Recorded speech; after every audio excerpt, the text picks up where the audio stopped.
Oi pessoal, vamos para a terceira aula do curso. Nessa a gente vai ver o problema de dimensionamento de lotes.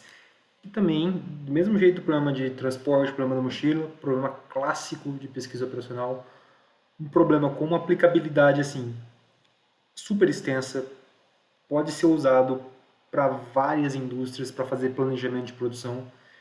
E também é um dos problemas mais estudados. Existe uma literatura muito grande em relação a isso. E aqui a gente vai estudar a versão básica do problema, a gente vai ver como modelar e os desafios para modelar esse problema. Porque ele envolve tanto variáveis contínuas quanto variáveis binárias. E a gente vai relacionar esses dois tipos de variável. E para relacionar, se você já, dependendo do estágio que você está no curso de PO, você já viu que a gente tem que usar o tal do Big M, que é uma constante que a gente define para usar na restrição que a gente relaciona esses dois tipos de variável. Né? Então, aí começa a complicar. Bom, dá um exemplo aqui. Esse problema que eu vou usar como exemplo é desse livro, Production Planning by Mixed Integer Programming, da Post com Olsen, que é um livro clássico assim, de dimensionamento de lotes. Se eu não me engano, ele não tem tradução para português, mas ele é um livro muito bom, assim, se você vai trabalhar com dimensionamento de lotes, é um livro recomendado para estudar. Bom, esse exemplo é de uma fábrica de bicicleta. A gente tem que planejar a produção para os próximos 8 dias da fábrica para atender uma demanda de bicicleta. A gente está produzindo uma bicicleta só e durante esses 8 dias, cada dia vai ter uma demanda que a gente tem que atender e a gente tem que atender essa demanda inteira, sem atraso. Então, no dia, para todo dia, a gente tem que ter o tanto de bicicleta em estoque ou a gente tem que produzir aquele tanto naquele dia. Então, assim, não pode atrasar. Então, a gente tem aqui esse vetorzinho de demanda, de 400, 400, 800. Então, para cada dia a gente tem uma demanda, que ela vai crescendo conforme o horizonte, mas sim, isso aqui é só um exemplo. E cada dia que a gente faz a produção, a gente tem um custo de preparo para inicializar as máquinas, para trazer os funcionários. Então a gente tem um custo fixo de produção. Independente da quantidade que a gente vai produzir naquele dia, se a gente produz uma bicicleta, tem que pagar esse custo de 5 mil por período. E a gente tem um custo variável de produção, né? Mas ele é constante, então mais pro final da aula eu vou comentar isso com vocês. Então a gente pode ignorar esse custo aí. Então o que importa mesmo de custo de produção é o custo fixo. Então se a gente produziu ou não, se a gente produziu tem que pagar 5 mil, se não, não precisa pagar nada. E também a gente tem um custo de estoque. Então para cada bicicleta que a gente tem no estoque, cada dia que ela fica lá, a gente paga 5 unidades. Então, basicamente, o problema aqui é saber os dias que a gente faz a produção e se a gente estoca ou não. Tem esse balanço aí. Ou a gente produz muito e estoca bastante para outros dias, então a gente vai ter o menos custo de preparo de máquina e mais custo de estoque, ou ao contrário. Se a gente faz mais produções picadinhas aí e não tem estoque. Então, o problema é esse, decidir quando e quanto produzir e quanto estocar. Esse do estoque é mais uma decisão de consequência, né? Bom, mas vamos lá. Vamos modelar esse problema. Primeiro, as variáveis. A primeira delas, variável x, que é a quantidade de bicicletas produzidas no período t. Então, nossa produção de cada dia. Segundo i é o estoque de bicicleta no final de cada dia. Essas duas variáveis aqui, elas são contínuas. Elas podem ser contínuas. Por propriedades do problema, assim como por causa das restrições que a gente tem, é um assunto que eu não vou entrar em muito detalhe aqui. Mas por conta das nossas restrições e todos os nossos parâmetros serem inteiros, toda vez que a gente resolver esse problema, essas duas variáveis, mesmo sendo domínio contínuo, vão ser inteiras. Então a gente não vai ter, no final, na solução ótima, meia bicicleta, 0,7 bicicleta no estoque, esse tipo de coisa. Não vai. No final vai dar tudo inteiro, confia. E aqui tem uma variável binária, que é aí que é o que complica, que é que vai ativar o custo fixo. A variável y, ela vai valer 1 se naquele dia tiver produção, quer dizer, se x for maior que zero. Se não, vai ter valor zero. Se x for zero, y é zero. E aí, como modelar essa variável, que é o que complica o dimensionamento de lotes. Bom, vamos aqui para para a função objetiva, que é essa equação 1 aqui, que é minimizar o custo total do problema. Quer dizer, para cada dia que a gente está somando em todos os dias, a gente vai ter o custo de estoque, que é a variável I, o estoque no final de cada dia, multiplicado pelo custo unitário, mais o Y multiplicado pelo custo fixo do problema, que é os 5.000. Então, se for 1, esses 5.000 entram, se não, não entra. Aqui, que nem eu disse lá atrás, poderia ter o custo de produção. Então, você poderia ter um custo 1 para cada bicicleta produzida, custo 5, custo 10, custo 5.000 até.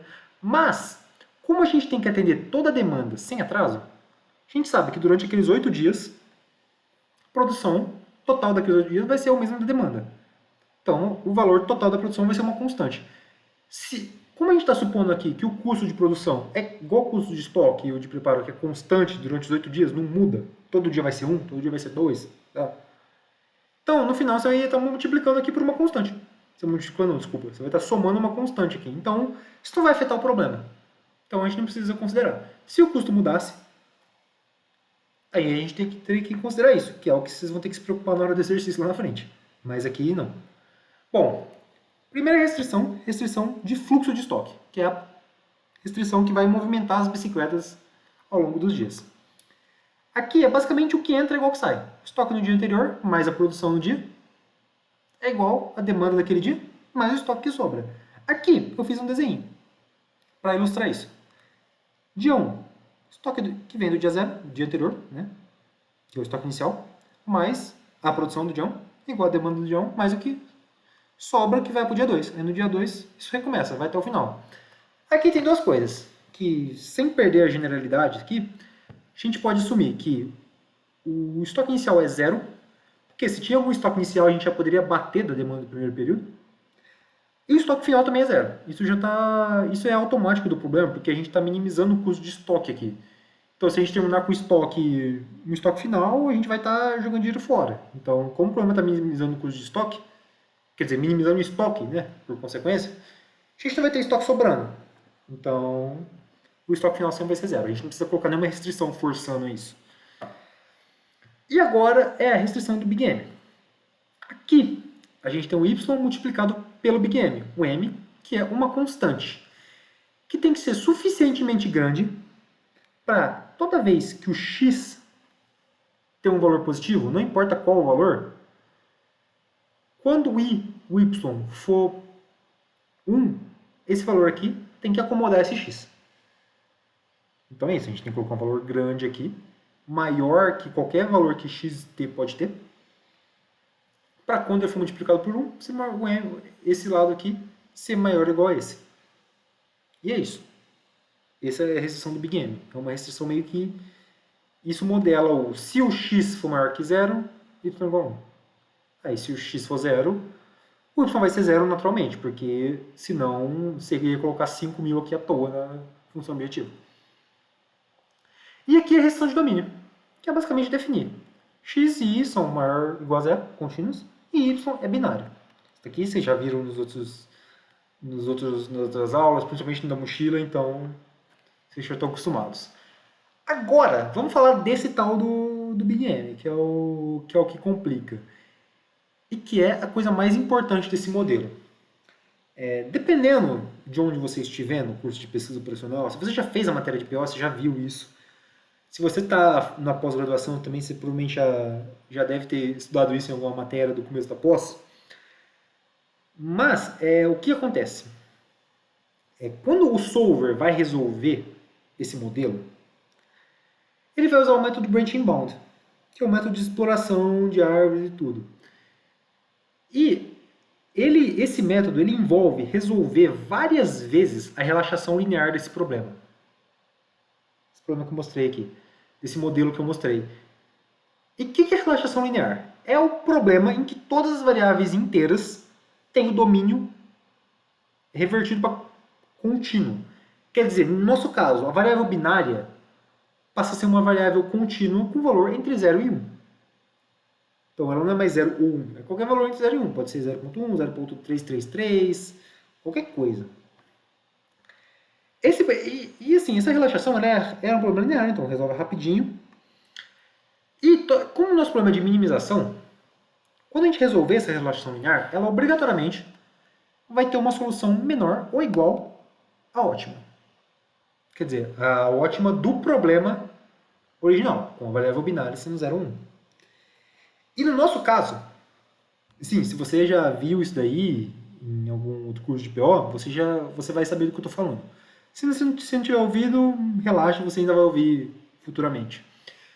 Mas nesse caso, a gente quer o valor da nossa relaxação linear o mais perto possível da solução ótima do problema original. Quer dizer, como o nosso problema de minimização, a gente quer que a nossa relaxação linear tenha o maior valor possível. Então, quando a gente resolver essa relaxação linear, a gente quer um valor mais alto que der. E onde que entra o Big M nisso?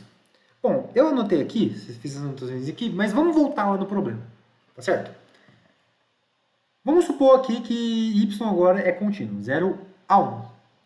Aqui, na função objetivo, o y está multiplicando o s. Então, qualquer valor de y que tiver vai estar multiplicando 5.000 aqui. Aí na restrição 3, antes, esse m ele ia multiplicar um valor binário. Agora, não tem problema, x é contínuo. Então, independente do valor de x, y vai valer x dividido por m.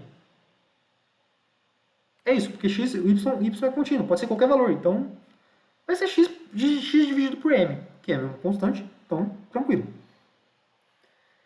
E aí, y vai entrar na função objetiva. Então, quanto maior for m, menor vai ser y. Então, quanto maior m, menor o valor da sua função objetiva. Então, o que a gente quer é minimizar o valor de m, achar o menor m possível aqui, para a nossa função objetivo ser o maior que der. Para aumentar essa função objetivo, para melhorar o nosso limitante, usando a linguagem da PO. A gente quer um limitante mais apertado, um limitante melhor. Então aqui, m tem que ser o menor valor possível que consiga abrigar qualquer valor que x possa vir a ter. Então aqui, eu trouxe para vocês 3 opções do Big M. A primeira delas é a mais intuitiva, colocar um valor grande. Um valor exageradamente grande para não ter dúvida. Você pode colocar 99999, se você estiver usando Python, você pode colocar um matInf aí, que já vai dar um infinito. Só que aí, então, y vai ser quase zero. Né? Vai ser zero. Então, a função objetivo vai ficar pequena. Só vai ter o valor das variáveis de estoque lá. Então, aqueles 5.000 não vai entrar nunca. Aí, vamos ser mais realistas. Vamos pensar no problema que a gente tem.